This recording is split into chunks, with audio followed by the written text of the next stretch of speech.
des années, je faisais une longue course à pied sur des hauteurs absolument inconnues des touristes, dans cette très vieille région des Alpes qui pénètre en Provence.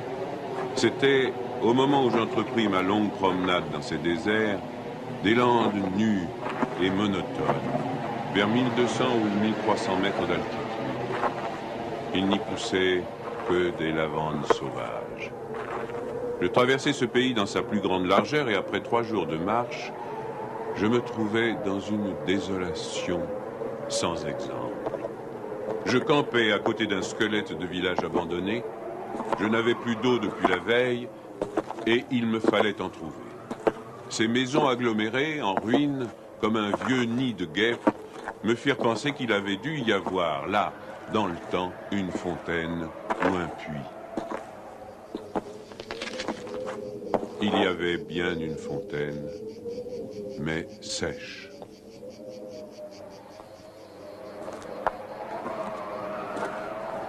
Les 5 à 6 maisons, sans toiture, rongées de vent et de pluie, la petite chapelle au clocher écroulé, étaient rangées comme le sont les maisons et les chapelles dans les villages vivants, mais toute la vie avait disparu.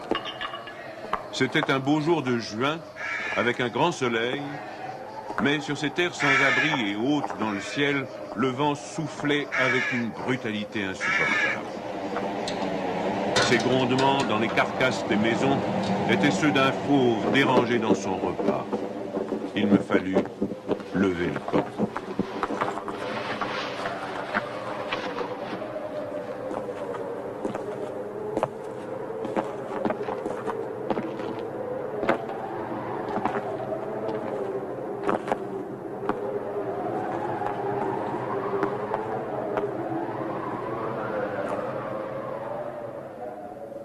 À 5 heures de marche de là, je n'avais toujours pas trouvé d'eau et rien ne pouvait me donner l'espoir d'en trouver. C'était partout la même sécheresse, les mêmes herbes ligneuses.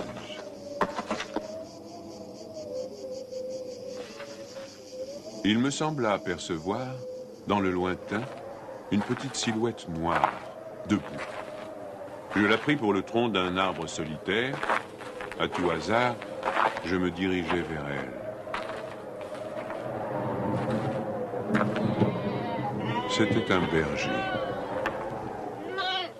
Une trentaine de moutons, couchés sur la terre brûlante, se reposaient près de lui. Il me fit boire à sa gourde. Un peu plus tard, il me conduisit à sa bergerie, dans une ondulation du plateau. Il tirait son eau, excellente, d'un trou naturel très profond, au-dessus duquel il avait installé un treuil rudimentaire. Cet homme parlait peu, c'est le fait des solitaires, mais on le sentait sûr de lui et confiant dans cette assurance. C'était insolite dans ce pays dépouillé de tout. Il n'habitait pas une cabane, mais une vraie maison en pierre, où l'on voyait très bien comment son travail personnel avait rapiécé la ruine qu'il avait trouvée là, à son arrivée. Son toit était solide et étanche. Le vent qui le frappait faisait sur les tuiles le bruit de la mer sur les plages. Son ménage était en ordre, son parquet balayé, son fusil graissé. La soupe bouillait sur le feu.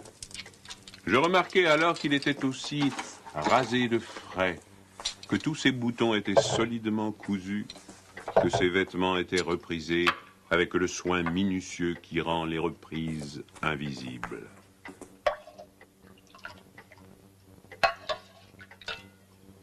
Il me fit partager sa soupe.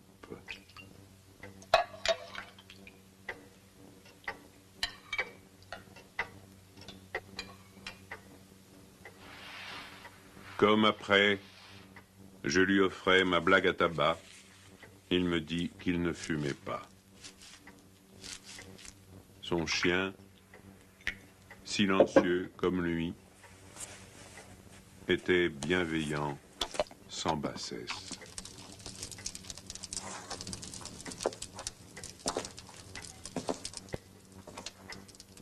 Il avait été entendu que je passerais la nuit là, le village le plus proche étant encore à plus d'une journée et demie de marche. Je connaissais parfaitement le caractère des rares villages de cette région. Il y en a 4 ou 5, dispersés, loin les uns des autres, sur les flancs de ces hauteurs, dans les taillis de chênes blancs, à la toute extrémité des routes carrossables. Ils sont habités par des bûcherons qui font du charbon de bois. Ce sont des endroits où l'on vit mal. Les familles, serrées les unes contre les autres, dans ce climat qui est d'une rudesse excessive, aussi bien l'été que l'hiver, exaspèrent leur égoïsme en vase clos. L'ambition irraisonnée s'y démesure. Dans le désir continu de s'échapper de cet endroit, les hommes vont porter leur charbon à la ville, puis retournent. Les plus solides qualités craquent sous cette perpétuelle douche écossaise. Les femmes mijotent des rancœurs. Il y a concurrence sur tout, aussi bien pour la vente du charbon de bois que pour le banc à l'église, pour les vertus qui se combattent entre elles, pour les vices qui se combattent entre eux, et pour la mêlée générale des vices et des vertus sans repos. Par là-dessus, le vent également sans repos irrite les nerfs. Il y a des épidémies de suicide et de nombreux cas de folie, presque toujours meurtrières.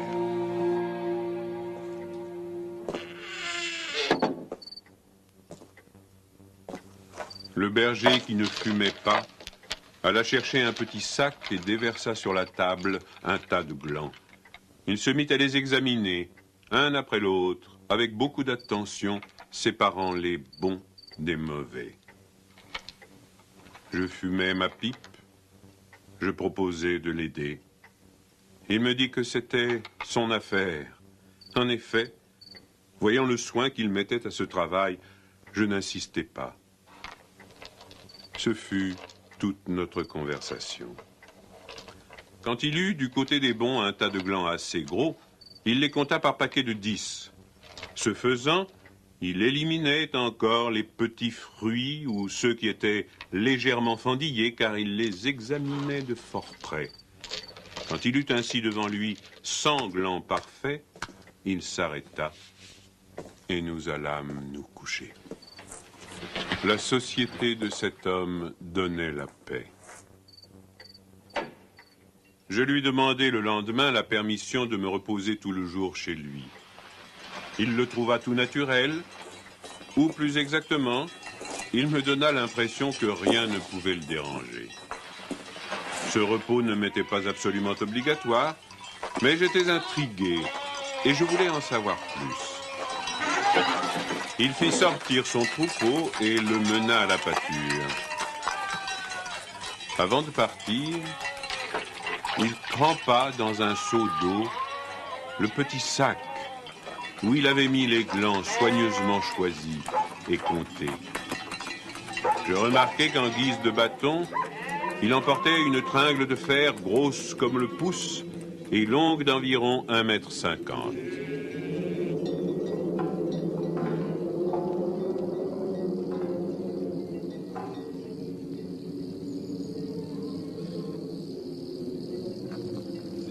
Je fis celui qui se promène en se reposant, et je suivis une route parallèle à la sienne. La pâture de ces bêtes était dans un fond de combe. Il laissa le petit troupeau à la garde du chien et monta vers l'endroit où je me tenais. J'eus peur qu'il vînt pour me reprocher mon indiscrétion, mais pas du tout. C'était sa route, et il m'invita à l'accompagner si je n'avais rien de mieux à faire. Il allait à 200 mètres de là, sur la hauteur. Arrivé à l'endroit où il désirait aller, il se mit à planter sa tringle de fer dans la terre. Il faisait ainsi un trou dans lequel il mettait un gland, puis il rebouchait le trou. Il plantait des chênes. Je lui demandai si la terre lui appartenait. Il me répondit que non. Savait-il à qui elle était? Il ne savait pas. Il supposait que c'était une terre communale ou peut-être était-elle la propriété de gens qui ne s'en souciaient pas. Lui ne se souciait pas de connaître les propriétaires. Il planta ainsi ses sanglants avec un soin extrême.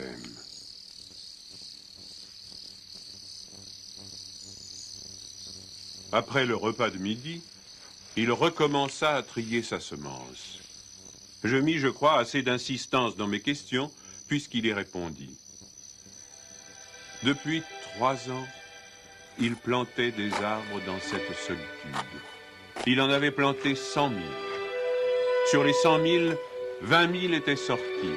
Sur ces 20 000, il comptait encore en perdre la moitié du fait des rongeurs ou de tout ce qu'il y a d'impossible à prévoir dans les desseins de la Providence.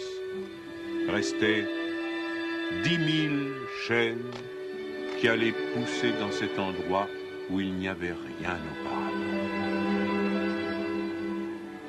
C'est à ce moment-là que je me souciais de l'âge de cet homme. Il avait visiblement plus de 50 ans. 55, me dit-il. Il s'appelait Elzéar Bouffier. Il avait possédé une ferme dans les plaines. Il y avait réalisé sa vie. Il avait perdu son fils unique, puis sa femme. Il s'était retiré dans la solitude où il prenait plaisir à vivre lentement avec ses brebis et son chien. Il avait jugé que ce pays mourrait par manque d'arbres. Il ajouta que n'ayant pas d'occupation très importante, il avait résolu de remédier à cet état de choses. Mon jeune âge me forçait à imaginer l'avenir en fonction de moi-même et d'une certaine recherche du bonheur. Je lui dis que dans 30 ans, ces 10 000 chênes seraient magnifiques. Il me répondit très simplement que si Dieu lui prêtait vie, dans 30 ans, il en aurait planté tellement d'autres que ces 10 000 seraient comme une goutte d'eau dans la mer. Il étudiait déjà la reproduction des hêtres et il en avait près de sa maison une pépinière issue des faînes.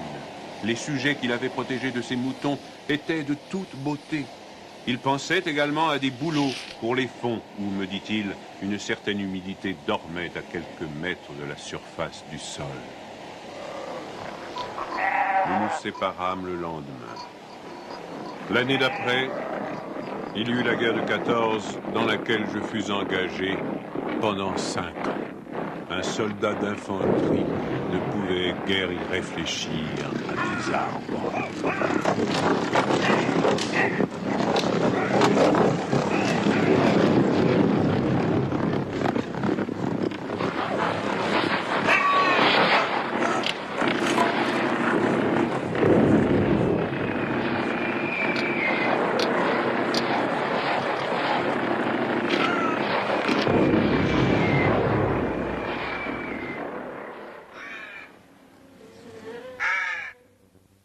Sorti de la guerre, je me trouvais à la tête d'une prime de démobilisation minuscule, mais avec le grand désir de respirer un peu d'air pur. C'est sans idée préconçue, sauf celle-là, que je repris le chemin de ces contrées désertes. Le pays n'avait pas changé. Toutefois, au-delà du village mort, j'aperçus dans le lointain une sorte de brouillard gris qui recouvrait les hauteurs comme un tapis. Depuis la veille, je m'étais remis à penser à ce berger planteur d'arbres. 10 000 chênes, me disais-je, occupent vraiment un très large espace. J'avais vu mourir trop de monde pendant 5 ans pour ne pas imaginer facilement la mort d'Elzéar Bouffier.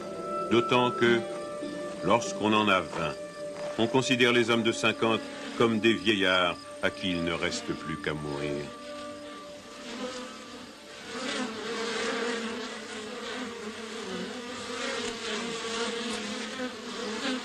Il n'était pas mort.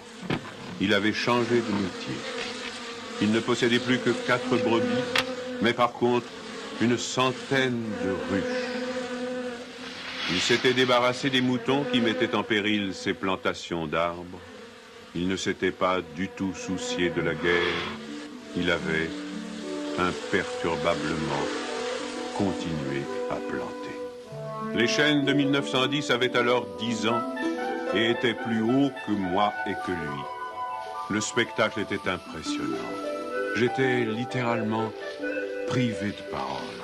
Et comme lui ne parlait pas, nous passâmes tout le jour en silence à nous promener dans sa forêt. Elle avait en 3 tronçons 11 kilomètres de long et 3 kilomètres dans sa plus grande largeur. Quand on se souvenait que tout était sorti des mains et de l'âme de cet homme, sans moyens techniques, on comprenait que les hommes pourraient être aussi efficaces que Dieu dans d'autres domaines que la destruction. Il avait suivi son idée. Et les hêtres qui m'arrivaient aux épaules, répandus à perte de vue, en témoignaient. Les chênes étaient drus et avaient dépassé l'âge où ils étaient à la merci des rongeurs. Quant au dessein de la Providence elle-même, pour détruire l'œuvre créée, il lui faudrait avoir désormais recours au cyclone. Il me montra d'admirables bosquets de bouleaux qui dataient de 5 ans, c'est-à-dire de 1915, de l'époque où je combattais à Verdun. Il leur avait fait occuper tous les fonds où ils soupçonnaient, avec juste raison, qu'il y avait de l'humidité presque à fleur de terre. Ils étaient tendres comme des adolescents et très décidés. La création avait l'air d'ailleurs de s'opérer en chaîne. Il ne s'en souciait pas. Il poursuivait obstinément sa tâche, très simple. Mais, en redescendant par le village, je vis couler de l'eau dans des ruisseaux qui, de mémoire d'homme, avaient toujours été à sec. C'était la plus formidable opération de réaction qu'il m'ait été donné de voir. Ces ruisseaux secs avaient jadis porté de l'eau dans des temps très anciens.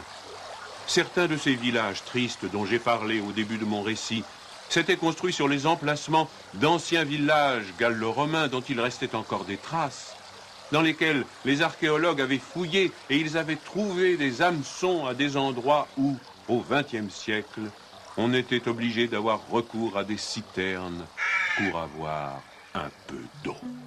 Le vent aussi dispersait certaines graines. En même temps que l'eau réapparut, réapparaissaient les saules, les osiers, les prés, les jardins, les fleurs et une certaine façon de vivre. Mais la transformation s'opérait si lentement qu'elle entrait dans l'habitude sans provoquer d'étonnement.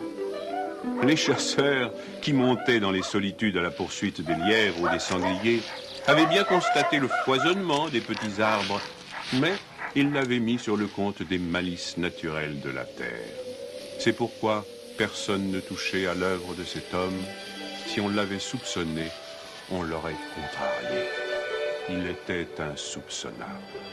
Qui aurait pu imaginer, dans les villages et les administrations, une telle obstination dans la générosité la plus magnifique?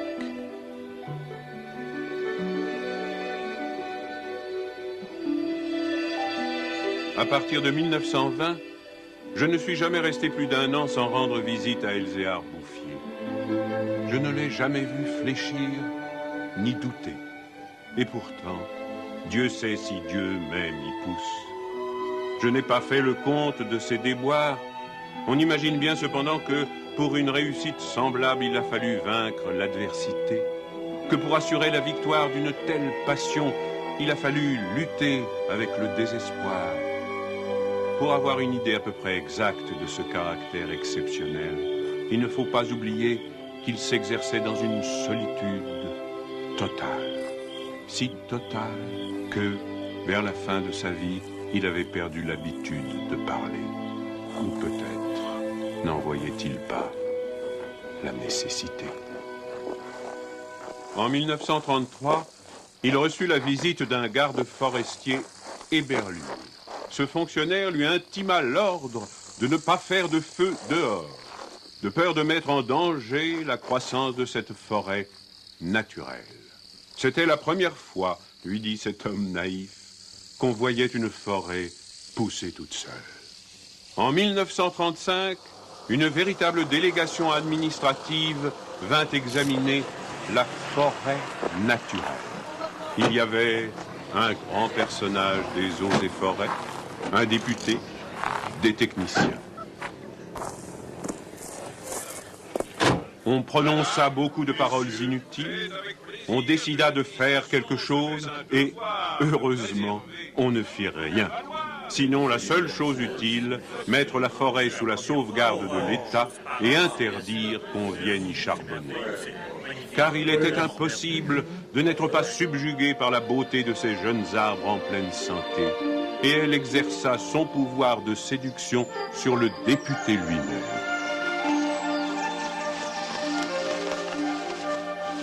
J'avais un ami parmi les capitaines forestiers qui était de la délégation. Je lui expliquai le mystère. Un jour de la semaine d'après, nous allâmes tous les deux à la recherche d'Elzéar Bouffier. Nous le trouvâmes en plein travail, à 20 km de l'endroit où avait eu lieu l'inspection. Ce capitaine forestier n'était pas mon ami pour rien. Il connaissait la valeur des choses. J'offris les quelques œufs que j'avais apportés en présent. Nous partageâmes notre casse-croûte en trois, et quelques heures passèrent dans la contemplation muette du paysage. Le côté d'où nous venions était couvert d'arbres de 6 à 7 mètres de haut. Je me souvenais de l'aspect du pays en 1913, le désert. Le travail paisible et régulier, l'air vif des hauteurs, la frugalité et surtout la sérénité de l'âme avaient donné à ce vieillard une santé presque solennelle. C'était un athlète de Dieu. Je me demandais combien d'hectares il allait encore couvrir d'arbres. Avant de partir, mon ami fit simplement une brève suggestion à propos de certaines essences auxquelles le terrain d'ici paraissait devoir convenir. Il n'insista pas. Pour la bonne raison, me dit-il après, que ce bonhomme en sait plus que moi. Au bout d'une heure de marche, l'idée ayant fait son chemin en lui, il ajouta « Il en sait beaucoup plus que tout le monde. Il a trouvé un fameux moyen d'être heureux. » C'est grâce à ce capitaine que non seulement la forêt, mais le bonheur de cet homme furent protégés. L'œuvre ne courut un risque grave que pendant la guerre de 1939. Les automobiles marchant alors au gazogène, on n'avait jamais assez de bois. On commença à faire des coupes dans les chênes de 1910, mais ces quartiers sont si loin de tout réseau routier que l'entreprise se révéla très mauvaise au point de vue financier. On l'abandonna.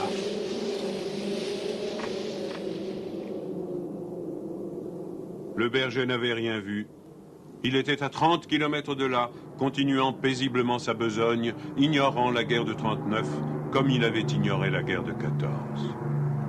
J'ai vu Elzéar Bouffier pour la dernière fois en juin 1945. Il avait alors 87 ans. J'avais donc repris la route du désert, mais maintenant, malgré le délabrement dans lequel la guerre avait laissé ce pays, il y avait un car qui faisait le service entre la vallée de la Durance et la montagne. Je mis sur le compte de ce moyen de transport relativement rapide le fait que je ne reconnaissais plus les lieux de mes premières promenades. J'eus besoin d'un nom de village pour conclure que j'étais bien cependant dans cette région jadis en ruine et désolée.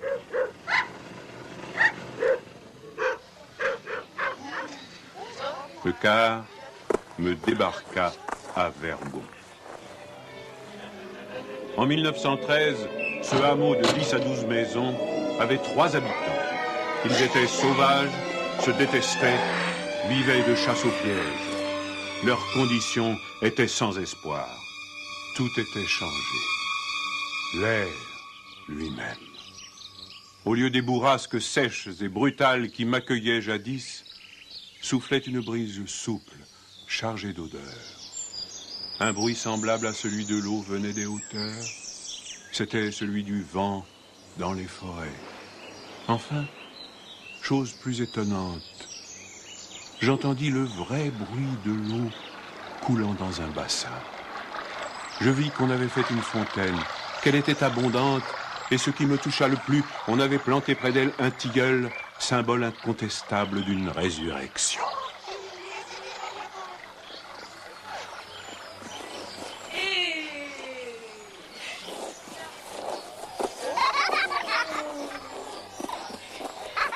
Par ailleurs, Verdun portait les traces d'un travail pour l'entreprise duquel l'espoir est nécessaire. L'espoir était donc revenu. On avait déblayé les ruines, abattu les pans de murs délabrés. Les maisons neuves, crépies de frais, étaient entourées de jardins potagers où poussaient, mélangés mais alignés, les légumes et les fleurs, les choux et les rosiers, les poireaux et les gueules de loup, les céleris et les anémones. C'était désormais un endroit où l'on avait envie d'habiter. À partir de là, je fis mon chemin à pied. La guerre dont nous sortions à peine n'avait pas permis l'épanouissement complet de la vie, mais Lazare était hors du tombeau. Sur les flancs abaissés de la montagne, je voyais de petits champs d'orge et de seigle en herbe. Au fond des étroites vallées, quelques prairies verdissaient.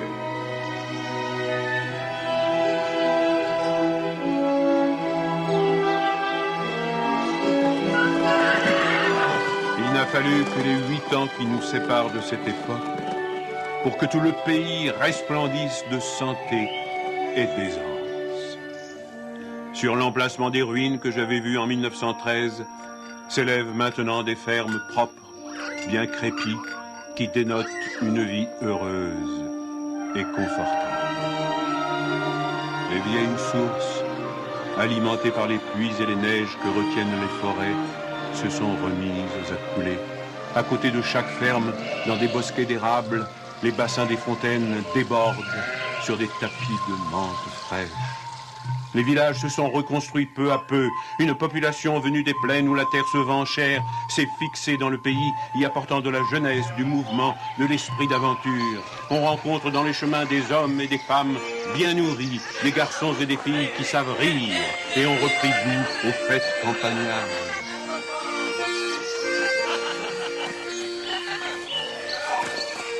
Si on compte l'ancienne population, méconnaissable depuis qu'elle vit avec douceur, et les nouveaux venus, plus de 10 000 personnes doivent leur bonheur à Elzéar Bouffier.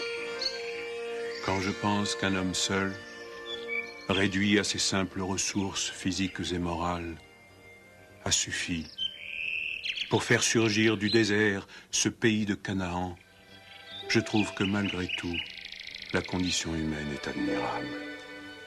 Mais, quand je fais le compte de tout ce qu'il a fallu de constance dans la grandeur d'âme et d'acharnement dans la générosité pour obtenir ce résultat, je suis pris d'un immense respect pour ce vieux paysan sans culture qui a su mener à bien cette œuvre digne de Dieu. Elzéar Bouffier est mort paisiblement en 1947 à l'hospice de Banon.